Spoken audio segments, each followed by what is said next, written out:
Hi guys, welcome back to Nick service creation. నేను ఇవాళ బీరకాయ తొక్కు వేస్ట్ చేయకుండా దాన్ని పచ్చడి ఎలా తయారు చేసుకోవాలో చూపిస్తున్నాను. ఫస్ట్ గ్యాస్ వెలిగించుకుని కడాయి పెట్టేసుకుని ఇందులో ఒక 2 స్పూన్స్ ఆయిల్ అయితే యాడ్ చేసుకుందాం. ఆయిల్ హీట్ ఎక్కిన తర్వాత బీరకాయ ముందు ముచ్చుకలాగా ఉంటాయి కదా, వాటిలన్నిటినీ కూడా అవి పీల్ చేసేస్తే ఎక్కువ కండు ఉండదు. సో చాలామంది పడేస్తారు. అలా పడేయకోకుండా ఈ తొక్కును ఈ ముందు ఉన్న ముచ్చుకలు వాడుకుని పచ్చడి చేసుకుంటే చాలా బాగుంటుంది అనమాట.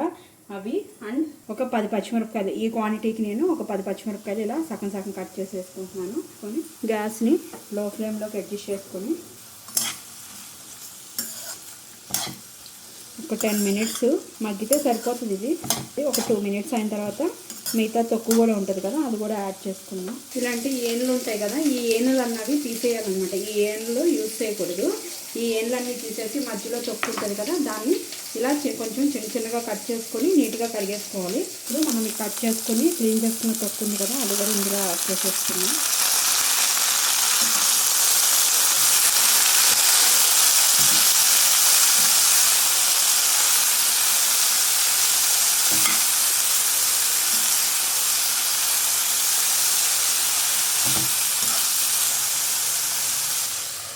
మూత పెట్టేసుకుని లో ఫ్లేమ్ మీద ఒక 10 మినిట్స్ మగ్గితే సరిపోతుంది. ఈ క్వాంటిటీకి నేను ఒక చిన్న నిమ్మకాయ సైజు అంతా చింతపండు కూడా వేసుకుంటున్నాను. ఒక 6 వెల్లుల్లిపాయ రెబ్బలు తొక్కు తీసుకోకుండా దానికి అవి కూడా వేసేసుకోవాలి. వేసుకుని చింతపండుని కొంచెం కిందకేసి పైన ఈ బీరకాయ తొక్కుని బీరకాయ ముక్కలు వేస్తే చింతపండు కూడా చక్కగా మగ్గిపోతుంది. మధ్య మధ్యలో తీసి కలుపుకుంటూ ఉండాలి, లేకపోతే కనుక అడుగంటేస్తుంది. ఇలాంటివన్నీ కూడా స్టీల్ మూకిట్లో చేసుకోకూడదు అనమాట. అడుగంటేస్తే మ్యాక్సిమం ఇనప మూకిట్లోనే చేసుకోవాలి, లేదు అంటే ఇంకా తెల్ల మూకిట్లో. 10 మినిట్స్ అయితే అయిపోయింది. మూత తీసుకొని చూడండి, ఇది కూడా ఫ్రై అయిపోయింది అనమాట. గ్యాస్ ఆఫ్ చేసుకుని ఇది చల్లారిన తర్వాత దీన్ని మిక్సీ జార్లో వేసుకొని పేస్ట్ చేసుకోవాలి. ఇప్పుడు ఒక మిక్సీ జార్ తీసుకొని అందులో ఒక స్మాల్ కొబ్బరి చిప్ప, పచ్చి కొబ్బరి ఇలా చిన్న చిన్న ముక్కలు కట్ చేసుకుని దీన్ని ఫస్ట్ మనం గ్రైండ్ చేసుకుందాము. చూడండి, ఈ విధంగా అయితే కనుక గ్రైండ్ అయిపోవాలన్నమాట.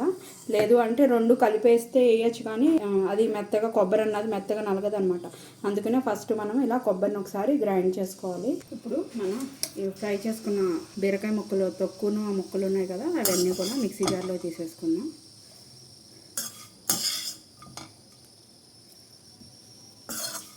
వాటర్ అన్నది యాడ్ చేసుకోక్కర్లేదు, ఎందుకంటే ఇందులో బీరకాయ తొక్కులో తడి ఉంటుంది కదా, బీరకాయ ముక్కలో కూడా. ఇది వాటర్ కంటెంట్ వెజిటేబుల్లే కాబట్టి ఇది ఈ తడితోనే మొత్తం కూడా ముద్దలాగా అయిపోతుంది. వాటర్ పోస్తే కనుక బాగా లూజ్ అయిపోతుంది.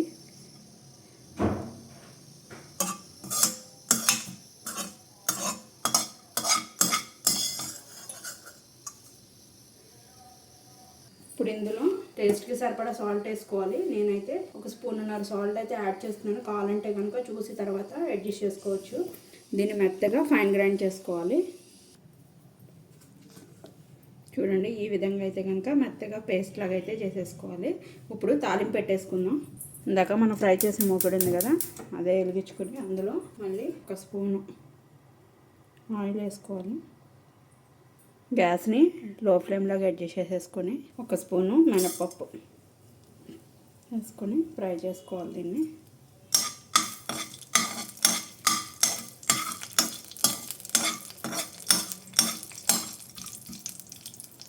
చూడండి, మినపప్పు ఇలా గోల్డెన్ బ్రౌన్ కలర్ ఫ్రై అయిపోయింది కదా. ఇప్పుడు ఇందులో ఒక ఫుల్ స్పూన్తో 1 స్పూను నెయ్యి వేసుకోవాలి.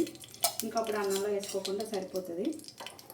ఒక 2 ఎండుమిరపకాయలు, ఒక 1/2 స్పూను జీలకర్ర, ఒక 1/2 స్పూను ఆవాలు అండ్ కొంచెం కరివేపాకు ఫ్రై చేసుకోవాలి. చేసుకొని ఇప్పుడు గ్యాస్ ఆఫ్ చేసేసుకున్నాం. ఈ వేడికే ఇది అయిపోతాయి.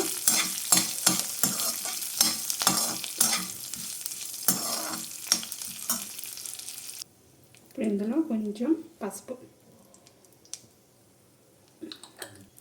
వేసుకొని కలుపుకొని మనం గ్రైండ్ చేసుకున్న పచ్చడి ఉంది కదా, అంతా కూడా ఇందులో వేసేసుకోవాలి.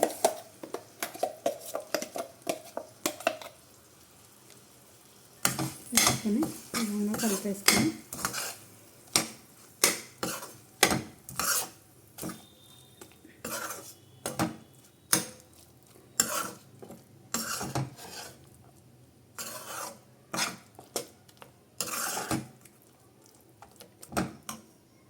క్యాటరింగ్ స్టైల్ బీరకాయ పచ్చడి అయితే రెడీ అయిపోయింది. మీరు కూడా తయారు చేసుకుని టేస్ట్ ఎలా ఉందో నాకు కామెంట్ చేయడం అయితే మర్చిపోకండి. మీరు ఫస్ట్ టైం నా ఛానల్ చూసినట్టు సబ్స్క్రైబ్ చేసుకోండి. ఇలాంటి మరికొత్త వీడియోస్ కోసం బెల్ బటన్ ప్రెస్ చేయడం అయితే మర్చిపోకండి. ఈ వీడియోని మీ ఫ్రెండ్స్ అండ్ ఫ్యామిలీ మెంబర్స్కి కూడా షేర్ చేయండి. Thank you guys.